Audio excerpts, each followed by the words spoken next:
ত্রয়োদশ জাতীয় সংসদ নির্বাচনের পর 4 মাস বয়সে পা রাখল তারেক রহমানের নেতৃত্বাধীন বিএনপি সরকার। এর মধ্যেই পদত্যাগ করলেন পার্বত্য চট্টগ্রাম বিষয়ক মন্ত্রী দীপেন দেওয়ান। প্রধানমন্ত্রী তারেক রহমান আবারও নতুন করে মন্ত্রী পরিষদ ঢেলে সাজাবেন এমনই আভাস মিলেছে বিএনপি নেতাদের কাছ থেকে। মন্ত্রিসভা পরিবর্তনের আভাস নিয়ে সামাজিক যোগাযোগ মাধ্যম ও রাজনৈতিক অঙ্গনেও চলছে নানা আলোচনা ও গুঞ্জন।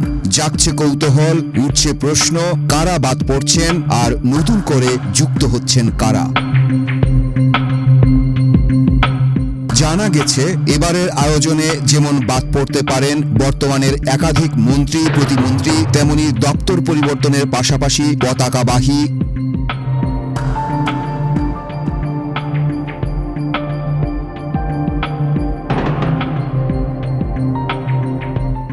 গাড়ির বহরে নতুন করে যোগ হওয়ার সম্ভাবনা রয়েছে বর্তমান সংসদ ও সংসদের বাইরে থাকা 5-6 জন নেতা। এদিকে পার্বত্য চট্টগ্রাম বিষয়ক মন্ত্রী দীপেন দেওয়ানের পর ইতোমধ্যেই সামাজিক যোগাযোগ মাধ্যমে আলোচনায় আছে সড়ক পরিবহন মন্ত্রী শেখ রবিউল আলমের নাম। নতুন মন্ত্রিসভায় আরো কয়েকজন অভিজ্ঞ পার্লামেন্টারিয়ান, পোড় খাওয়া রাজনীতিক এবং 2-1 জন তরুণ মুখ দেখা যেতে পারে। বিশেষ করে বিএনপির স্থায়ী কমিটির সদস্য গয়েশ্বর চন্দ্র রায়ের নাম জোরালোভাবে আলোচনায় আসছে।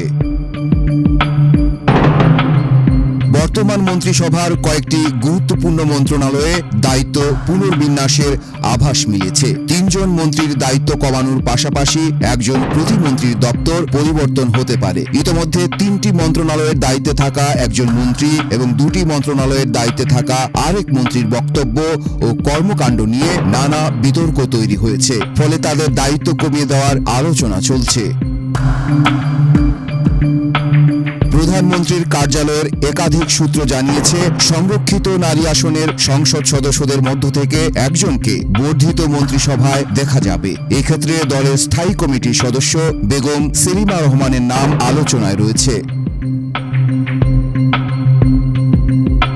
জাতীয় সংসদের হুইপ ও নাটোর 2 আসনের সংসদ সদস্য অ্যাডভোকেট এম রুহুল কুদ্দুস তালুকদার দুলু এবং পাবনা সদর আসনের সংসদ সদস্য অ্যাডভোকেট শামসুর রহমান শিমুল বিশ্বাসের নামও আলোচনায় রয়েছে। এছাড়া মন্ত্রিসভায় যুক্ত হতে পারেন ঢাকা জেলা বিএনপির সভাপতি ও দোহার নবাবগঞ্জের সংসদ সদস্য খন্দকার আবু আশফাক, কুমিল্লা 2 আসনের সংসদ সদস্য অধ্যক্ষ সেলিম ভুইয়া।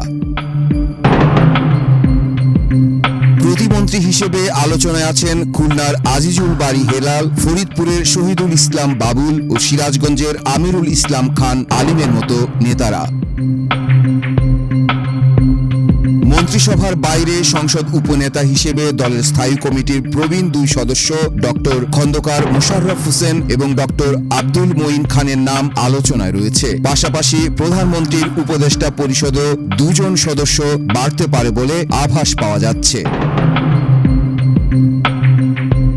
টেকনোক্রেট কোটায় আলোচনায় রয়েছেন বিএনপির ভাইস চেয়ারম্যান শামসুজ্জামান দুদু, চেয়ারপারসনের উপদেষ্টা অ্যাডভোকেট সৈয়দ মোয়াজ্জেম হোসেন আলাল এবং বিএনপির যুগ্ম মহাসচিব হাবিবুন নবী খান সোহেলের মতো তেগী নেতারা। বিএনপির সিনিয়র যুগ্ম মহাসচিব অ্যাডভোকেট রুহুল কবির রিজভী বর্তমানে প্রধানমন্ত্রীর উপদেষ্টার দায়িত্ব পালন করছেন। বর্ধিত মন্ত্রিসভায় তাকেও দেখা যেতে পারে।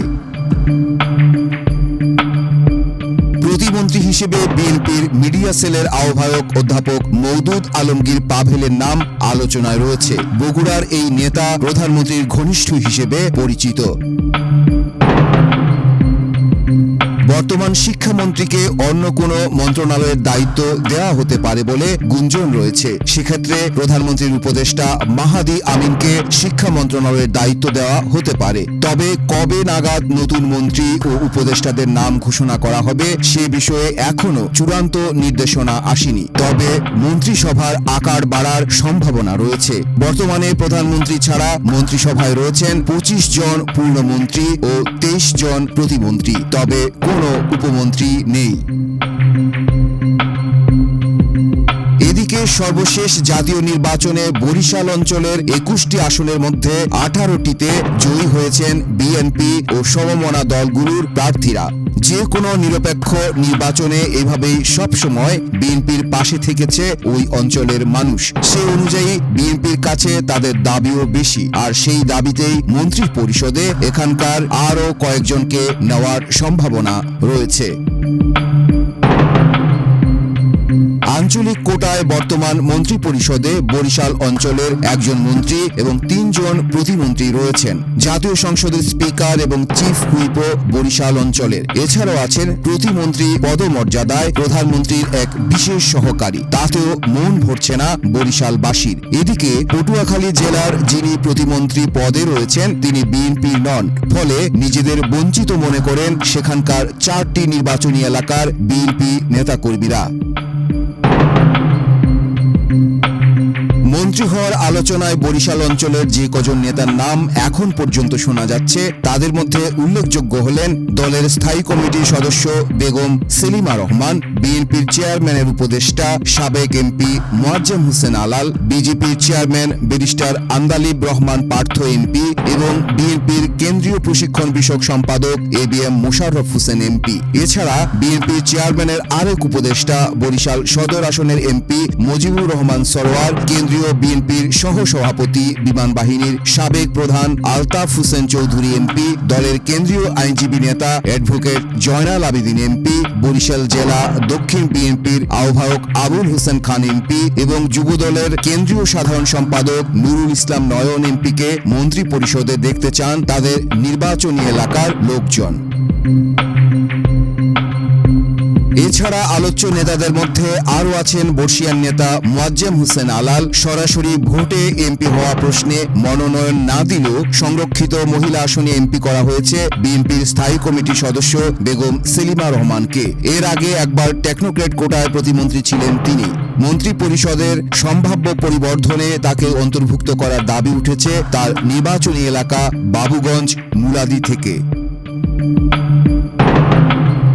এছাড়া আরও আলোচনায় আছেন পটুয়াখালী 4 আসনের এমপি এবিএম মোশাররফ হোসেন।